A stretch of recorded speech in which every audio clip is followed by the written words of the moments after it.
bolígrafo, con su Biblia, dispuestos a aprender mucho de parte del Señor en el día de hoy.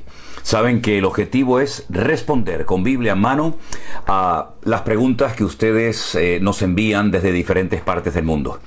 En esta ocasión hemos recibido preguntas desde Perú, varios estados de los Estados Unidos, desde Venezuela, desde México y también desde otros países. A todos ustedes, hermanos queridos, bienvenidos, Dios les bendiga. Es un placer para mí el poder volver a estar con todos ustedes en esta tarde, disfrutando de un tiempo especial que sin lugar a dudas el Señor nos va a dar. A punto ya de salir de viaje rumbo a los Estados Unidos y también estaremos en México, Dios mediante, pues nuestro objetivo, nuestro deseo es en esta tarde disfrutar de este tiempo en torno a la palabra del Señor, en torno a la presencia de nuestro Dios, el cual es tremendamente bueno, nos bendice, nos guía, nos pastorea, nos cuida, nos enseña, nos amonesta, nos exhorta, es decir, todo lo que nosotros necesitamos para poder vivir vidas cristianas victoriosas y bendecidas, lo tenemos perfectamente en nuestro Dios. Así que a todos, de verdad, hermanos queridos, Dios les bendiga. ¿Qué les parece si juntos hacemos una oración y pedimos la bendición de Dios para este programa que recién comienza ahora? Cuando tenemos en este momento las 6:01 de la tarde, aquí en las Islas Canarias. Comprueben en sus relojes qué hora es ahora en su país y así sabrá a qué hora suele comenzar el programa El Pastor Online. Oramos a nuestro Dios. Bendito Padre Celestial, gracias de todo corazón te damos por esta oportunidad, este privilegio que nos das de estar aquí juntos con otros hermanos, Señor, que siguen este programa, que quieren aprender de tu palabra, quieren prepararse mejor para servirte en tu reino, en tu obra. Te pido, oh Dios, que nos des sabiduría y que tú seas el protagonista, el invitado de honor, Señor, y que todo gire en torno a ti. Gracias te damos porque con tu palabra tenemos las respuestas a todas las preguntas que podamos hacernos y sabemos que tú tienes lo mejor para nuestras vidas y para tu amada iglesia. Bendícenos, ministranos, enséñanos más de ti y de tu palabra en esta tarde. Te lo pedimos en el nombre de Jesús. Amén y amén. Gloria al Señor. Bueno, hermanos, muchas personas expresan su deseo de querer servir al Señor, sobre todo cuando escuchan a lo mejor alguna predicación, alguna enseñanza donde se habla de la necesidad de obreros, donde se habla de la necesidad de personas preparadas y dispuestas para servir al Señor. Inmediatamente empiezan a aparecer voluntarios por todas partes, hermanos, hermanas que dicen yo me ofrezco, yo quiero servir al Señor. Bueno, permítame decirles varias cosas, sobre todo a los que tienen el deseo, tienen el anhelo de servir al Señor. En principio es un buen deseo, ojalá todos los cristianos, todos los jóvenes del mundo quisieran servir al Señor, pero no es suficiente con desearlo. No es suficiente con decir yo quiero servir al Señor. Bueno, la pregunta es, perfecto, usted quiere servir al Señor. Si es miembro de una iglesia, si usted se congrega en alguna congregación y tiene un pastor, comuníquele a su pastor, hable con él. El deseo que usted tiene de servir al Señor. Él le va a ayudar, él le va a orientar, él le va a decir qué requisitos tiene que tener en su congregación, en su denominación, una persona que quiere servir al Señor. Lo ideal sería que una persona que quiere servir al Señor, pues pudiera ir a un seminario, a una escuela bíblica y prepararse durante años, aprendiendo de la palabra. Ahora bien, hay gente que ha ido a escuelas bíblicas, que ha ido a seminarios, a institutos bíblicos, y eso no significa de que ya son pastores, o de que ya son misioneros. Bueno, usted tiene un título debajo del brazo, lo cual no significa de que usted ya sea pastor. Hay un largo camino, hay muchas cosas que aprender, sobre todo de la vida práctica, porque en un seminario, en una escuela bíblica, pues generalmente se aprenden muchas cosas, digamos, de la teoría, pero de la vida práctica, pues poco o casi nada. Luego viene realmente la práctica, el diario vivir, el contacto con la gente, los problemas con los cuales te enfrentas, las preguntas y muchas cosas. Entonces, mi consejo es que todos los que pertenezcan a una iglesia, que sean miembros de una iglesia, que tengan un pastor y tengan el deseo de servir al Señor, hablen con sus pastores, díganle, pastor, yo me quiero preparar, ¿qué tengo que hacer para servir al Señor? Eso por una parte. En segundo lugar, Si una persona quiere servir al Señor y no está en orden, por ejemplo, hay creyentes que ya se han acostumbrado a congregarse, incluso a hacer ciertas y determinadas cosas para el Señor, y sus vidas no están en orden. Están viviendo con un hombre, están viviendo con una mujer sin estar legalmente casados. Eso es un disparate, eso no se puede permitir. Una persona que quiere servir al Señor, cuando la Biblia nos habla de los requisitos en las cartas de Pablo a Timoteo y a Tito, vemos que la vida privada tiene que estar en orden. Usted no puede ser una persona desordenada en cuanto a su vida privada. Por lo tanto, pregúntese, ¿yo estoy viviendo en orden? ¿Soy un ejemplo? ¿Le voy a decir a los demás que pongan su vida en orden cuando mi vida no está en orden? Bueno, ¿cuántas personas tienen un concepto muy romántico de lo que es servir al Señor y no se dan cuenta de que servir al Señor es un esfuerzo, es un sacrificio, es una vida volcada a los demás, donde no siempre serás respaldado, donde no siempre tendrás apoyo, donde no siempre serás, reconocido, ¿verdad? Sino que muchas veces te vas a sentir solo e incomprendido, y a veces irás a lugares donde hay gente que te espera, y a veces vas a ir a lugares donde no hay absolutamente nadie, y tendrás como un pionero que comenzar a servir al Señor desde cero. Entonces es un largo camino, es un arduo trabajo, y yo pienso que cuanto más preparado estés, y también depende de lo que quieras. Si quieres, por ejemplo, servir al Señor en la música, pues lo ideal sería que te fueras a un conservatorio y aprendieras bien a dominar, a tocar ese instrumento. Si quieres ser un misionero, pues sería bueno que te informaras de qué países hay necesidad, qué idioma hablan en ese país, cuál es la cultura, qué comen, cómo viven. Una persona que tiene una escasa o nula capacidad de adaptación, pues difícilmente podrá ir a otras culturas cuando a lo mejor no estás acostumbrado a comer otras cosas o no dominas ningún idioma. En fin, hay muchas formas de servir al Señor, como pastores, como misioneros, como cantantes, como profesionales. Hay médicos que van, por ejemplo, a países donde hay una tremenda necesidad de médicos y van, ¿verdad?, en algunas misiones, en algunas instituciones cristianas para poder servir a los pobres, ¿verdad?, como médicos, como enfermeras. En fin, infórmate bien, no te lances al vacío sin informarte bien, sin prepararte bien, y aprende sobre todo a esperar. Una persona que quiere servir al Señor y que no está dispuesto a esperar en los tiempos, a dejarse pastorear y a dejarse ayudar, sinceramente esa persona no ha entendido nada. Lo que está demostrando es que es una persona inmadura. Y las personas inmaduras lo único que hacen es daño. Primero a sí mismos, y en segundo lugar a todo lo que hacen y a todo lo que tocan.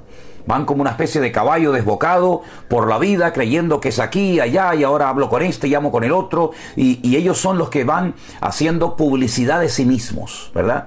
Y llaman a un misionero, y llaman a un pastor, y llaman aquí, y llaman allá, en vez de esperar en Dios, y esperar que Dios te abra las puertas, y esperar que Dios te indique la forma y la manera, y respaldado, como no están dispuestos a esperar, porque en lo más profundo de su corazón son personas que no han madurado, no han aprendido lo básico, lo elemental para servir al Señor. Se lanzan, y cuántos he visto a lo largo de mi vida que empezaron supuestamente a servir al Señor y luego, después de unos años, se cansaron, se quemaron, como decimos por estas tierras, y si te he visto, no me acuerdo. Así que, ¿quieres servir al Señor? Comunícaselo a tu pastor, prepárate y aprende a ser tratado por el Señor, porque irás a lugares donde te van a perseguir, irás a lugares donde te van a criticar, irás a lugares donde no va a ser fácil abrir una obra, atender un ministerio. Entonces lo mejor es que te prepares, sobre todo no solamente en el aspecto teológico, sino sobre todo en el carácter. Aprender a aguantar críticas, aprender muchas cosas que en una escuela bíblica no te van a enseñar, y prepararte pues para las cosas difíciles y no para lo fácil, que es lo que muchas veces la gente quiere. Cosas fáciles, cosas bonitas, donde yo me siento cómodo, ¿verdad? Pero muchas veces el Señor nos llevará a lugares donde a lo mejor nuestra carne no quiere ir, pero que habrá que ir por el llamado que el Señor ha puesto en nuestras vidas. Bueno, vamos a ir ya avanzando, respondiendo a las preguntas. Una hermana desde Perú, desde la ciudad de Lima, Perú, llamada Mónica, nos pregunta lo siguiente. ¿Por qué se dice que el Señor Jesucristo es nuestro sumo sacerdote según la orden de Melquisedec? ¿Cuál es el origen de esa orden, de ese sacerdocio? Bueno, en el libro del Génesis, primer libro de la Biblia, libro de Bereshit, se habla de este personaje un tanto enigmático. Rey de Salem, así es, ese es el significado del nombre Melquisedec. Melech en hebreo es rey, Sedec es justicia, el rey de justicia. Vivía en Salem. Salem es uno de los nombres que se le da a la ciudad de Jerusalén. La ciudad de Jerusalén recibe muchísimos nombres. Algunos han calculado 70 nombres diferentes. Incluso he visto a veces en Israel unos cuadros, unos póster que venden con los 70 nombres que recibe la ciudad de Jerusalén. Salem es uno de ellos, que viene de Shalom, ciudad de paz, o de paces, porque realmente está en plural. Pero bueno, a lo que vamos. Abraham dice que le dio los diezmos a este rey de Salem, a este rey de justicia, y quiero que sepan, y me imagino que todos sabrán, que la ley de Moisés no existía. No existían los levitas, no existía el tabernáculo, lógicamente tampoco el templo.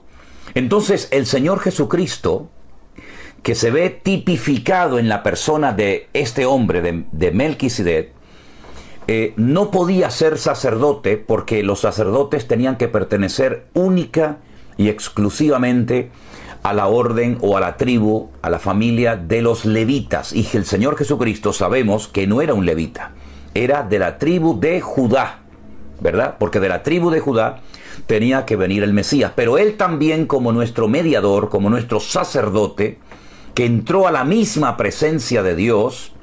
¿Cómo pudo entrar a la misma presencia de Dios? Si solamente podían entrar los sumos sacerdotes de la tribu de Leví, ¿cómo el Señor Jesucristo osó entrar con su sangre, con su propio sacrificio a la presencia de Dios?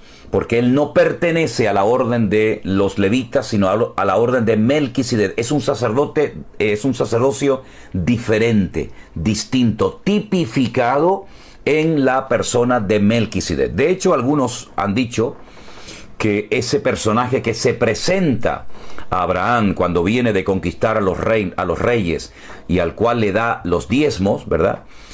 Y que comparten pan y vino, era una aparición del Señor Jesucristo en el Antiguo Testamento. Recuerden que el Señor Jesucristo dice que Abraham vio sus días. Se rieron de él porque dijeron: no tienes ni 40 años, ¿cómo Abraham pudo conocerte? ¿Cómo tú conociste a Abraham? Y bueno, no entendían que Jesús es eterno, no es un ser creado. Y puede ser que ese Melquisedec, rey de Salem, rey de justicia, fuera el mismísimo Señor Jesucristo que se apareciera a Abraham cuando recibe los diezmos. Por lo tanto, por eso se llama, por eso se dice que el Señor Jesucristo era sacerdote de esa orden sacerdotal que era muchísimo antes de Moisés, muchísimo antes de la ley, muchísimo antes de los sacrificios y ofrendas de los levitas, y por eso está entroncado con ese sacerdocio y no con los levitas, puesto que él no era levita, sino, repito, era de la tribu de Judá. ¿De acuerdo? Elías, no sabemos desde dónde nos escribe, pero su pregunta es la siguiente. En Gálatas capítulo 2, versículo 7, dice: con respecto al evangelio de los gentiles y el evangelio a los judíos, la pregunta que este hermano hace es: ¿los judíos mesiánicos que creen en Jesucristo, ellos mantienen sus tradiciones, sus costumbres y la ley conforme a todo lo que está escrito en el Antiguo Testamento, o ya como estamos en el Nuevo Pacto no es necesario todo eso? Muchas gracias, bendiciones y saludos. Vamos a ver. Un judío que ha aceptado, que ha reconocido al Señor Jesucristo como su Señor y Salvador personal, como el auténtico y verdadero Mesías, no deja de ser judío. Ha reconocido al Señor Jesucristo como el camino, como la verdad, como la vida, como el único mediador entre Dios y los hombres, pero, repito, sigue siendo judío. Y en Israel Y ellos como judíos tienen sus costumbres, tienen sus fiestas, tienen sus tradiciones. Como en todos los países del mundo hay fiestas, hay celebraciones. Lo que ocurre es que ellos tienen una gran ventaja. Y es que, por ejemplo, la cultura de la inmensa mayoría de los países ha sido impregnada, ha sido envenenada por tradiciones paganas. Sin embargo, por ejemplo, ahora mismo aquí a mis espaldas tengo mi computadora, no sé si ustedes la pueden ver. Aquí tengo yo mi computadora encendida y tengo en este momento una retransmisión en directo desde el Cótel, desde el Muro de los Lamentos en la ciudad de Jerusalén. Para ellos es una costumbre muy bonita el ir al Muro de Jerusalén unas horas antes de que comience el día de reposo, el Shabbat, y allí reciben cantando y bailando el día de reposo. No hay nada malo en ello, ¿verdad? Otra cosa es que quieran guardar todos los preceptos y mandamientos de la ley de Moisés, cosa que no se puede, porque para cumplir la ley de Moisés uno tiene que ser perfecto, porque la ley de Dios es perfecta, ¿verdad? Y aparte tendría que haber un templo, y nosotros ya no estamos en esa obligación de cumplir con los mandamientos de la ley, porque el Señor Jesucristo dijo que la ley se resume en 2 mandamientos. Amarás al Señor tu Dios con todo tu corazón, con toda tu alma y con todas tus fuerzas, y a tu prójimo como a ti mismo. Cumpliendo con estos 2 mandamientos, cumplimos con toda la ley y con todos los profetas. Por lo tanto, Él resume en 2 mandamientos todos los 613 mandamientos de la Torá. Pero, repito, el pueblo de Israel tiene sus costumbres, tiene sus fiestas. Hace unos días celebraron el Día de la Independencia. Hace unos días celebraron el Día de los Caídos, de los soldados caídos, que han sido ya, creo que como unos 27.000 que han perdido la vida en estas últimas guerras que han tenido. No están obligados ni ellos ni nadie a cumplir con la ley, sino a cumplir con el Evangelio que enseñó el Señor Jesucristo, pero es un pueblo que tiene fiestas, tiene costumbres y tiene tradiciones muy bonitas, que tienen un arraigo y un contexto bíblico, fiestas que no existen en ninguna otra parte del mundo. Ahora bien, cuando hablamos de judíos mesiánicos, nos podemos encontrar muchas cosas. Hay judíos mesiánicos que quieren también cumplir la ley y también vivir en el Evangelio. Hay judíos mesiánicos que son 100% cristocéntricos. Es decir, he conocido muchos tipos de judíos mesiánicos. Gracias al Señor, cada vez hay más judíos mesiánicos que entienden que no hay que cumplir, no hay que afanarse por cumplir la ley para ser salvos, sino que lo que hay que hacer es lo que dijo el Señor Jesucristo. Pero, repito, hay muchos estilos, hay muchas formas diferentes, y eso pasa también dentro del mundo cristiano evangélico. Hay muchos estilos, muchas formas diferentes de adorar, pero ellos lo que sí tienen son algunas costumbres, algunas tradiciones que no son antibíblicas y que las guardan. Por ejemplo, cuando llega el día de la Pascua, celebran la Pascua sabiendo que Cristo es nuestra Pascua. Cuando llega la fiesta de los tabernáculos, pues la celebran, y otras muchas celebraciones a lo largo del año, ¿sí? Hay un joven de 17 años llamado Alonso que envía la siguiente pregunta, y es muy interesante, y dice así: veo vídeos y hay hermanos que han sacado datos de años y de días, supuestamente de la Biblia, hacen una serie de sumas y dan como resultado un tiempo, y dicen incluso cuándo se va a producir el arrebatamiento de la iglesia. He visto también algunos que suman los dígitos del año 2022 y da como resultado 666. En fin, se puede saber cuándo va a ser el arrebatamiento de la iglesia y la segunda venida de Cristo. Se pueden dar fechas. En la Biblia dice que nadie sabe el día ni la hora, pero ellos dicen que Dios le ha dado datos para saber cuándo viene el Señor Jesucristo. Podemos saber el año, podemos saber cuánto tiempo falta. Yo sé en quién he creído, y además hace 3 días que me he bautizado. Gloria a Dios. Pues me alegro mucho, Alonso, que con tus 17 añitos nos hagas esta pregunta. Para mí es un peligro, venga de donde venga, lo diga quien lo diga y lo enseñe quien lo enseñe. Para mí es un peligro que alguien se atreva a través de las redes sociales a publicar el año del arrebatamiento de la iglesia, el año en el que empieza la gran tribulación, el año en el que va a aparecer el famoso anticristo, el año en el que viene el Señor, etcétera, etcétera. Eso es una auténtica temeridad y un peligro, porque lamentablemente cuando una persona tiene muchos seguidores, tiene que ser muy responsable, muy prudente, muy cauteloso y no estar inventando cosas que no dice la Biblia. Lamentablemente hay personas que se han atrevido a lo largo de la historia, y recientemente también algunas personas se han atrevido a especular dando fechas de el inminente retorno de nuestro Señor Jesucristo. Y yo creo que tú, a pesar de tus 17 años y eres muy joven, has dicho algo muy bueno, y son las palabras de nuestro Señor Jesucristo: el día y la hora nadie sabe. Después hay que recoger velas, hay que salir a la palestra, pedir perdón. Lo siento, no sé lo que me pasó, yo no lo hice con mala intención, pero ya lo dijiste, ya lo hiciste. Por lo tanto, nosotros no podemos decir, bueno, ni nosotros ni nadie puede decir cuándo va a comenzar la gran tribulación, en qué año viene el Señor Jesucristo, en qué año va a aparecer el anticristo, en qué año se va a producir el arrebatamiento de la iglesia. ¿Y por qué no lo podemos decir? ¿Porque no lo hemos estudiado? ¿Porque no nos interesa el tema? No. Es que como la Biblia no nos da esos datos, ¿quién somos nosotros? ¿Quién somos nosotros para decirle a las iglesias, a los hermanos que nos siguen: el Señor Jesucristo viene en tal año, el Señor Jesucristo viene en tal fecha? Es una temeridad. Eso no se puede hacer. Es una falta de madurez, una falta de prudencia total y absoluta.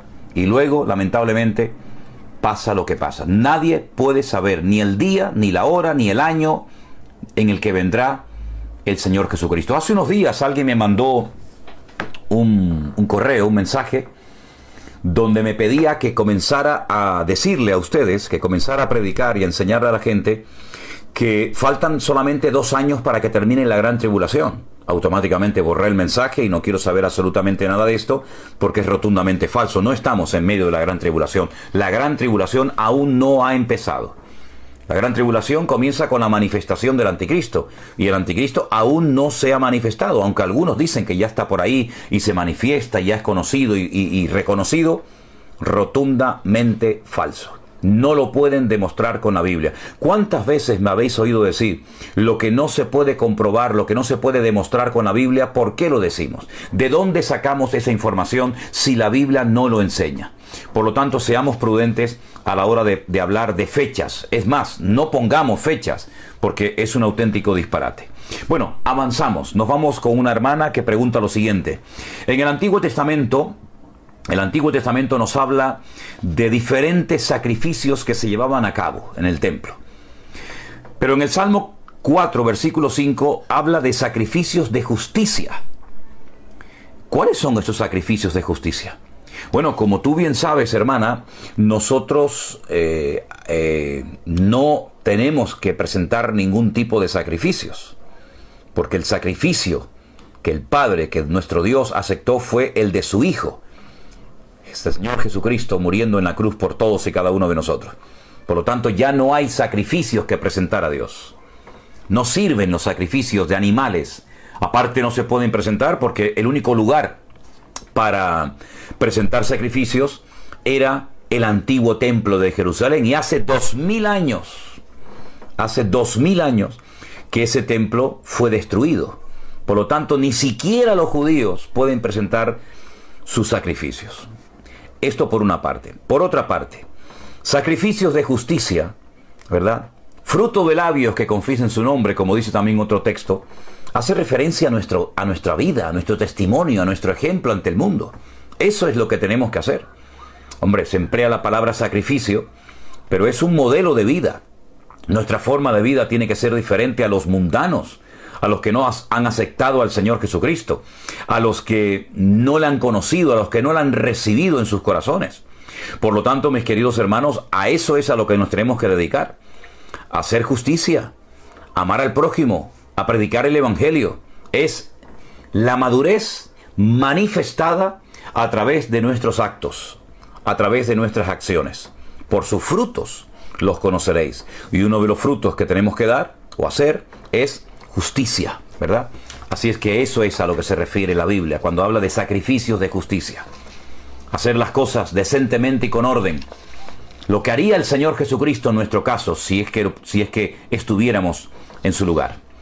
Nos vamos a los Estados Unidos. Una hermana del grupo número 1 de nuestra iglesia virtual llamada Mari dice lo siguiente: ¿cuál es la diferencia entre venerar y adorar? Bueno, muy fácil. Usted va a un diccionario. Yo lo he hecho esta tarde. He buscado la definición de la palabra venerar y la definición de la palabra adorar, y es lo mismo. Es lo mismo. Venerar y adorar es lo mismo. La palabra venerar significa rendir culto a los santos o a las cosas sagradas. Adorar significa rendir culto a personas, ¿verdad? A santos o a cosas sagradas. También, por supuesto, a Dios. Entonces nosotros veneramos a Dios. Nosotros adoramos a Dios. Es lo mismo, venerar, adorar. Es exactamente lo mismo.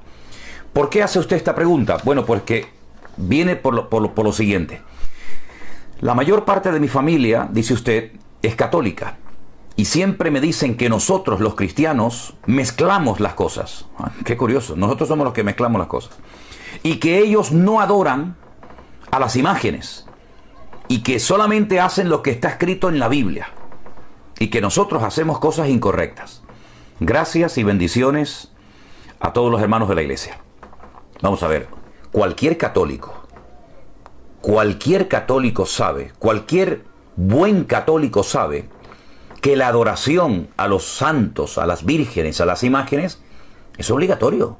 ¿Cómo que no adoran los católicos? Entonces, ¿qué tipo de católico puede decir que no venera y que no adora a los santos y a las vírgenes? Ese no es un católico verdadero, es un católico falso. Un buen católico es un adorador de imágenes, de santos, de vírgenes, incluso hasta de reliquias. Que dicho sea de paso, hay millones de reliquias por todas partes del mundo. Los clavos de Cristo, estacas, ¿verdad? Estacas, trozos de madera de la cruz de Cristo, las sandalias, la túnica, la corona de espinas y tantas barbaridades que se han enseñado, auténticas mentiras, pero que a base de repetirlas creen que son verdades. Nosotros no mezclamos las cosas.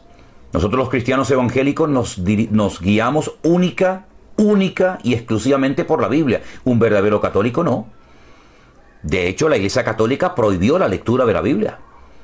De hecho, la Iglesia Católica en este país, en España, prohibió la lectura de las Sagradas Escrituras. No se podía leer la Biblia, bajo pena de muerte. Y de hecho en España y en otras partes del mundo se quemó y se torturó a la gente hasta la muerte por no ser católicos adoradores de imágenes. Entonces no me vengan a mí ahora con el cuento de decir que no adoran, veneran, pero sí es que es lo mismo. Nosotros hablamos castellano. Y en el diccionario de la Real Academia Española, venerar y adorar es lo mismo, son palabras sinónimas. Y un buen católico, repito, un buen católico, no estos que se llaman católicos y después hacen lo que les da la gana. Un buen católico adora a las imágenes. Y un buen católico le debe pleitesía al Papa. Y un buen católico, aparte de leer la Biblia, si es que la lee, y espero que sí, pues tiene que respetar tradiciones, muchas de ellas totalmente antibíblicas, que no tienen ningún fundamento bíblico. Entonces, para ser un buen cristiano, lo que hay es que hacer caso a Dios. Al Señor, tu Dios, adorarás y a Él solo servirás. Esas palabras las pronunció nuestro Señor Jesucristo, que las sacó del Antiguo Testamento, concretamente del libro de Deuteronomio, quinto libro de la Biblia, ¿verdad? Y se las dijo al diablo en el desierto. Y es un texto bíblico, es un mandamiento, adorar solamente a Dios. Y Éxodo capítulo 20, miren, yo tengo aquí una Biblia, detrás de mí pueden comprobar que tengo muchísimas Biblias, y en todas las Biblias del mundo, la que tiene el señor Francisco allí en el Vaticano, la que tiene usted en su casa, la que tengo yo ahora mismo en mi mano, todas las Biblias del mundo dicen lo siguiente en Éxodo capítulo 20, los 10 mandamientos. Habló el Señor estas palabras diciendo: yo soy el Señor tu Dios, que te saqué de la tierra de Egipto y de la casa de servidumbre. No tendrás dioses ajenos delante de mí. No te harás imagen, ni ninguna semejanza de lo que está arriba en el cielo, ni abajo en la tierra, ni en las aguas debajo de la tierra. No te inclinarás a ellas, ni las honrarás, porque yo soy el Señor tu Dios, fuerte, celoso, que visito la maldad de los padres sobre los hijos, hasta la tercera y cuarta generación, y hago misericordia a millares y a los que me aman y guardan mis mandamientos. ¿Quiénes adoran imágenes? ¿Los cristianos evangélicos? No. Las iglesias evangélicas no son perfectas. Hay barbaridades que se han hecho y se están haciendo en muchos sectores cristianos evangélicos. Pero los cristianos evangélicos no adoran imágenes. Hacen otras cosas que también están mal y son pecado. Pero un verdadero católico es una persona que tiene que adorar imágenes. Sí o sí tiene que adorar imágenes y venerar a María y considerarla la reina del cielo, coheredera, corredentora con Cristo. Entonces no me vengan a mí a hablar de la Iglesia Católica, porque yo estudié toda mi vida en colegios de curas. En Venezuela, en los maristas, y en España, en los salesianos. Y conozco el catecismo, y conozco la liturgia, y conozco la Iglesia Católica, porque aparte fui monaguillo, malo, pero fui monaguillo, y conozco perfectamente los sacramentos, y conozco perfectamente los rezos, y he dirigido el rosario, y sé perfectamente que a las imágenes se les adora, y se les pide. Y si no, vengan ustedes a España. Estas personas que le dicen a usted, hermana Mari, en Estados Unidos o donde usted viva, estas personas que le dicen a usted que los católicos no adoran a las imágenes, que vengan a España. Miren, ahora en Semana Santa, sacándolos de las iglesias, venerándolos, adorándolos, postrándose ante ellos, pidiéndoles favores, etcétera, etcétera. Entonces, seamos serios. Si vamos a hablar, hablemos con coherencia, reconozcamos cada uno nuestros errores, nuestros pecados, ¿verdad?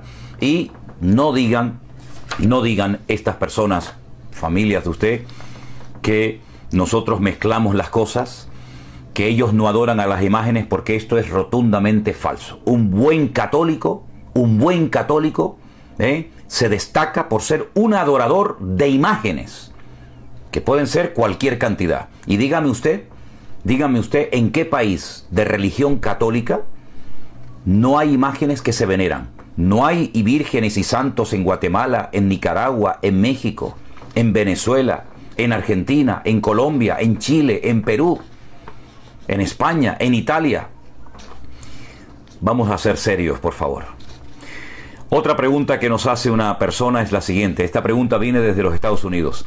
Tenemos un nuevo pastor en nuestra congregación y cada vez que predica, al leer la palabra del Señor, nos dice que nos quedemos sentados, que no hace falta que nos levantemos para escuchar la palabra, que estamos bien sentados. Bueno, no hay ningún problema, se puede leer la Biblia sentados, de pie, ahí yo no veo ningún problema. Por otra parte me dice, y nos dice, el pastor por lo visto no hubo que entrar en su iglesia, que debemos de cuidarlos a los pastores, porque ellos son nuestros pastores y nuestros padres espirituales. ¿Usted ha hecho algún estudio acerca de esto? Bueno, yo lo que he hecho es leer la Biblia. Y según la Biblia, a los pastores hay que respetarlos, amarlos, obedecerlos y apoyarlos. Venerarlos y adorarlos nunca. Pero amarlos, respetarlos, apoyarlos, orar por ellos y obedecerlos siempre y cuando se ciñan a la palabra de Dios, por supuestísimo. Así es que si su pastor les está enseñando, su nuevo pastor, a ustedes, les está enseñando que a los pastores hay que respetarlos y amarlos y apoyarlos, ¿qué quiere que le diga? Estoy totalmente de acuerdo con lo que dice su pastor. Ahora usted sabrá si lo que enseña o no enseña, o lo deja de enseñar está en la Biblia o no, ¿verdad? Pero la Biblia nos habla acerca de que hay que respetar a los pastores. Mire, le voy a leer un versículo a usted y a todos los que me están escuchando ahora. Está en el libro de Hebreos, la carta a los Hebreos, donde precisamente estamos en estos días, ¿verdad? En los devocionales por la mañana reflexionando. Coja su Biblia un momentito, le voy a dar tiempo. Busquen el Nuevo Testamento en Hebreos, carta a los Hebreos capítulo 13. Versículo 7. Hebreos 13, 7. Dice lo siguiente la palabra del Señor. Acordaos de vuestros pastores, que os hablaron la palabra de Dios. Considerad cuál haya sido el resultado de su conducta e imitad su fe. Eso dice la palabra de Dios. Así es que, mis queridos hermanos, si su pastor le enseña que la iglesia tiene que amar y respetar a los pastores, totalmente de acuerdo. Y no veo ningún problema que su pastor le diga, no hace falta que se pongan de pie cuando se lee la Biblia. Bueno, a mí me gusta ponerme de pie. A mí me gusta ponerme de pie y pedirle a la gente que se ponga de pie cuando se va a predicar, cuando se va a leer la palabra de Dios. Pero vamos, no pasa absolutamente nada, no es una falta de respeto escuchar la palabra de Dios sentado. Prueba de ello es que cuando se está predicando la palabra de Dios, todo el mundo está sentado. El único que está de pie es el que predica, ¿verdad? Que curiosamente, muchas veces el Señor Jesucristo, la mayoría de las veces, el Señor Jesucristo predicó sentado. Como en muchas sinagogas se predica sentado, y no es ninguna falta de respeto, ni mucho menos. Pero los pastores hay que amarlos. Claro que sí. No criticarlos, como algunos hacen. A los pastores hay que amarlos, y orar por ellos, y bendecirlos, y apoyarlos. Como a usted también le gusta que sus pastores, pues le amen, le respeten, etcétera, etcétera. Es exactamente lo que usted demanda de los demás, hágalo usted. Esta es la regla de oro. Traten a los demás como le gustaría a usted ser tratado. Si todos viviéramos conforme a esta regla de oro, qué maravilla sería el evangelio, qué maravilla sería el ambiente en las iglesias. Nos vamos con nuestra hermana Rosa, que desde Venezuela nos escribe y nos pregunta lo siguiente.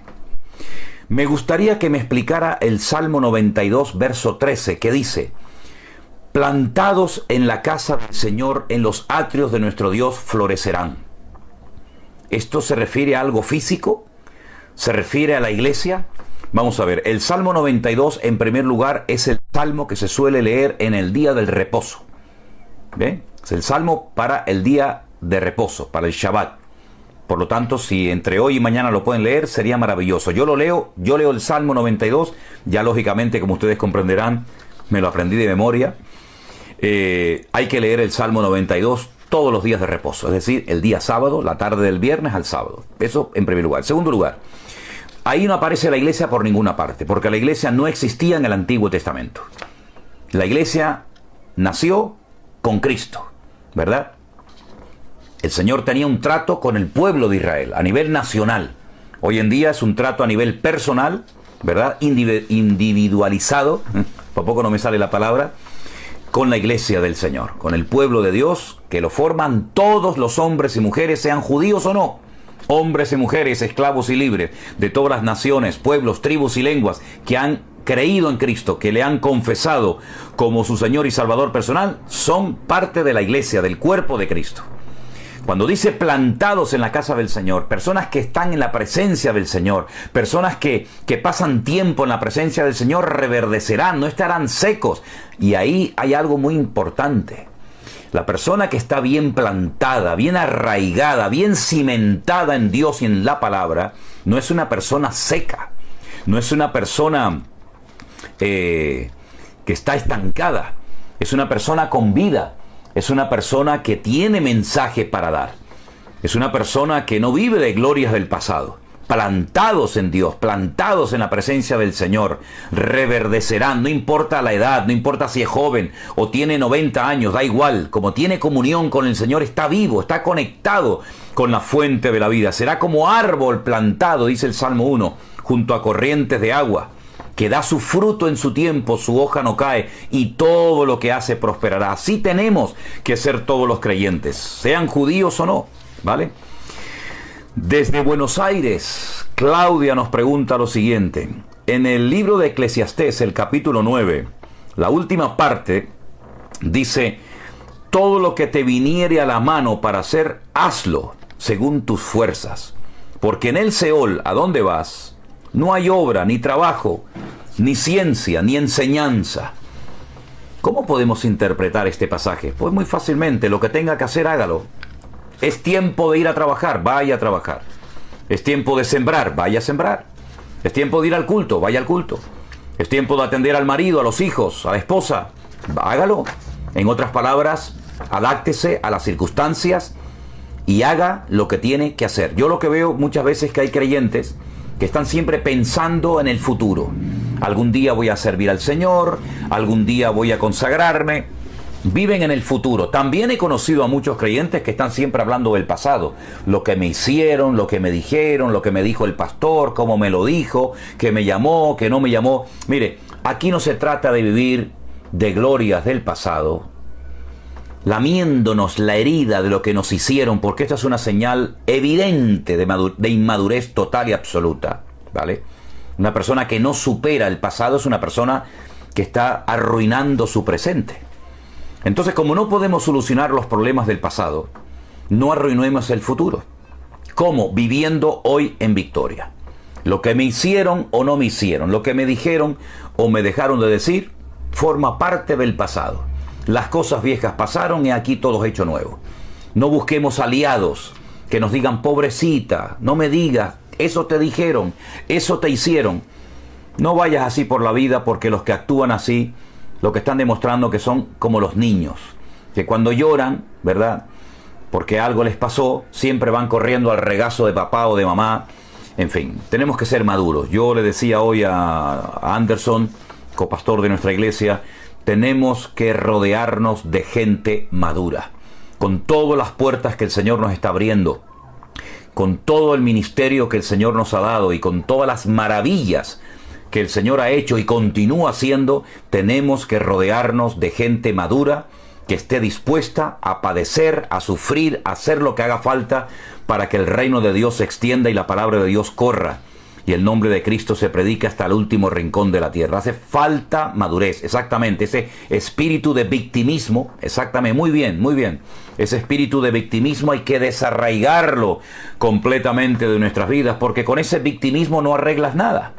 Y es más, contagias a la esposa, contagias al marido, contagias a los hijos, contagias a los hermanos, y entonces al final lo que estás haciendo es realimentarte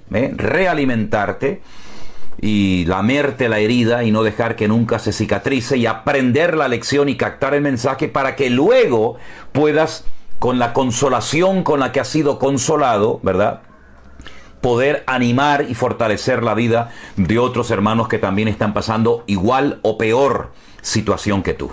Por lo tanto, lo que corresponda hacer en el momento, hermana Claudia, lo que corresponda hacer, no nos compliquemos la vida.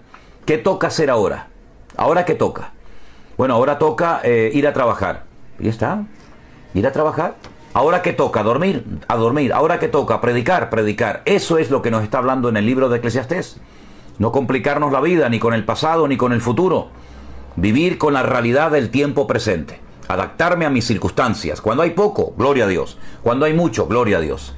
Cuando te aplauden, gloria a Dios. Cuando te cuestionan y te critican, gloria a Dios. Y al fin y al cabo, nosotros no dependemos del aplauso.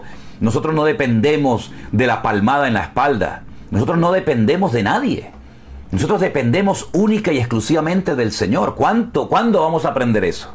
¿No nos ha enseñado el Señor desde los días del confinamiento en marzo del 2020 que Él es fiel, que Él cuida de nuestras vidas, que Él suple nuestras necesidades? No necesitamos de la palmada, ni de la llamadita, ni pastor, ore por mí, no. Lo que necesitamos es meternos más a nivel personal en la presencia del Señor, madurar. La iglesia necesita madurar. Necesitamos gente madura. Porque la gente que es madura, es estable, es firme, aguanta lo que sea. No se ofenden por cualquier cosa, se asustan por aquella palabra que se dijo, por aquella cosa que se hizo.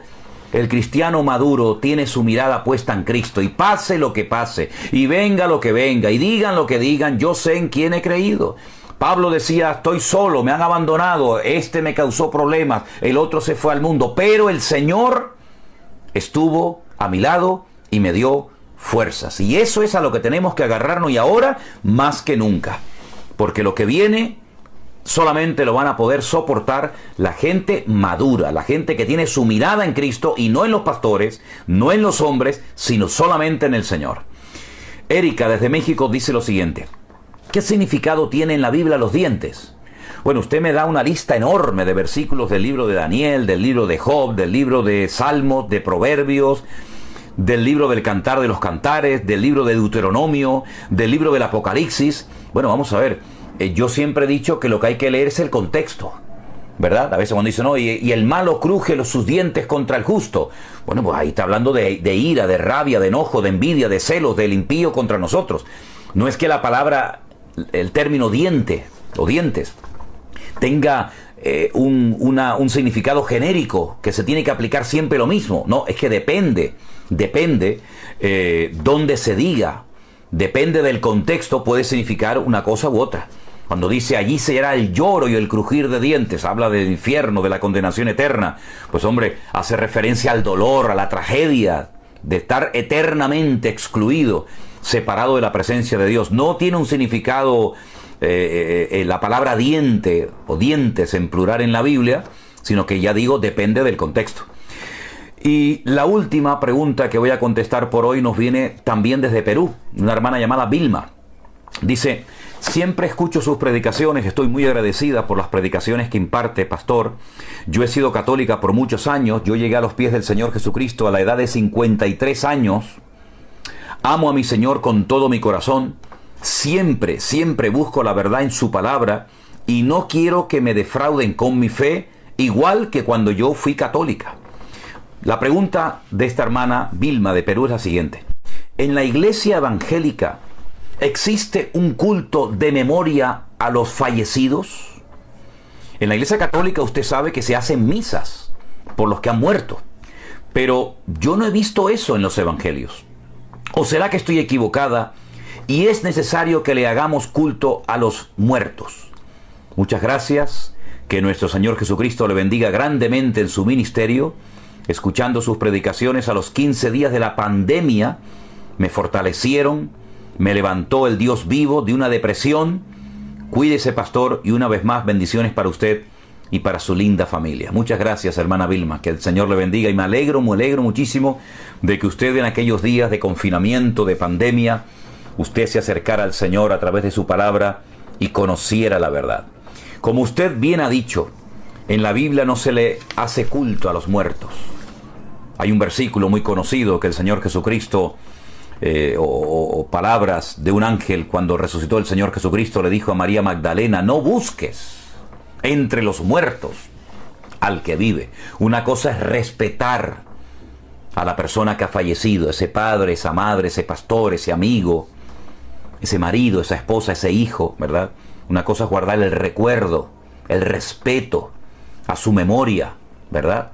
Y otra cosa es, volvemos a lo de antes, venerar, hacer misas. ¿Por qué hace misas el católico a los muertos? Porque no tienen seguridad y salvación. Y entonces las misas ayudan a sacar del purgatorio a ese alma para que vaya a la presencia del Señor. No tienen seguridad de salvación. No se hace culto a los muertos. No se invoca a los muertos. ¿Se les respeta? Por supuesto que sí. ¿Se les recuerda? Por supuesto que sí. Pero no se hacen ni misas, ni cultos, ni oraciones, ni ayunos, ni ofrendas a los muertos. Los muertos, muertos están. Lo que tenga que hacer, hágaselo en vida. No le lleve flores a su madre cuando está muerta. Lléveselas cuando está viva. Si quiere demostrarle cariño y amor a su esposa, a su esposo y a su hijo, hágalo ahora.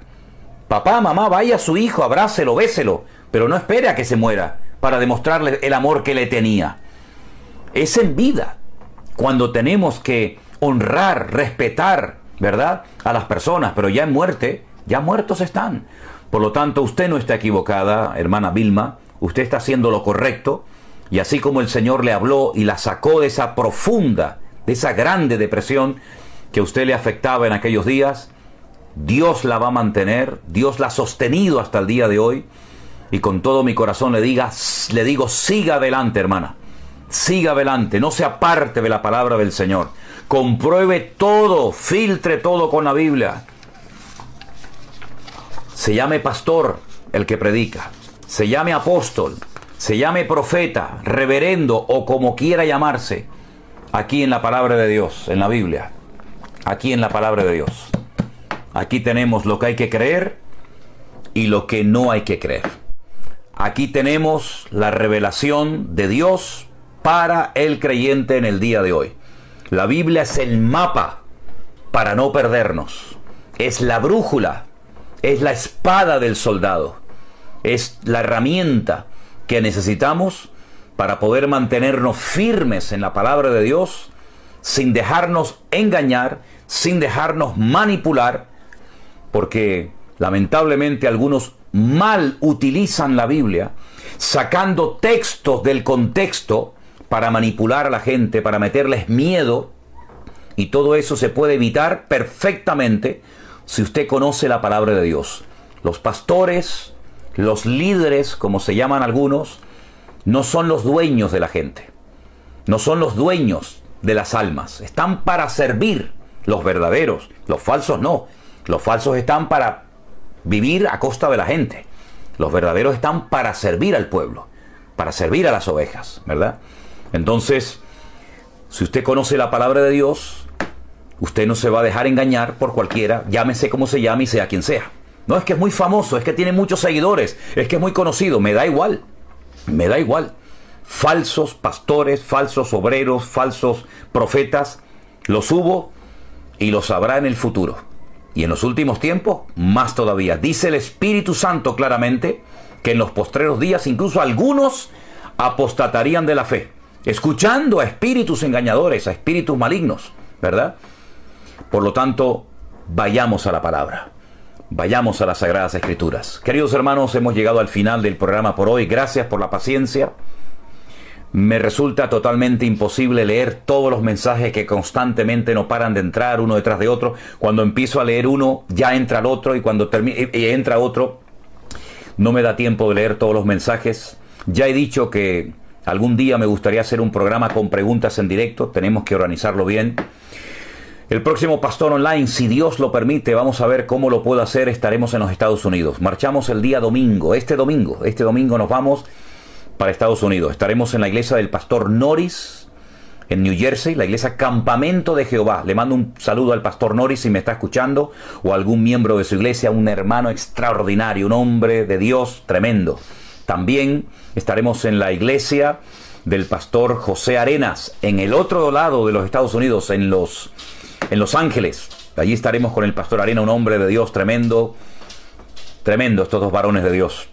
Estaremos en Orlando, estaremos en Miami, estaremos en Las Vegas, nuestra hermana Xiomara y todos los hermanos de allí, que ya tenemos un local allí donde se hacen cultos. Estaremos en San Francisco con nuestro hermano Jeremías y su esposa. Tengo muchas ganas también de verlos a ellos. Estaremos también en México, en la ciudad de Chalco, la ciudad de Torreón, y estaremos también en la capital, en el Distrito Federal, en el Hotel Ejecutivo. 1 mes y medio. Visitando a más de 5,000 personas, más de 5,000 hermanos que se han inscrito, se han anotado.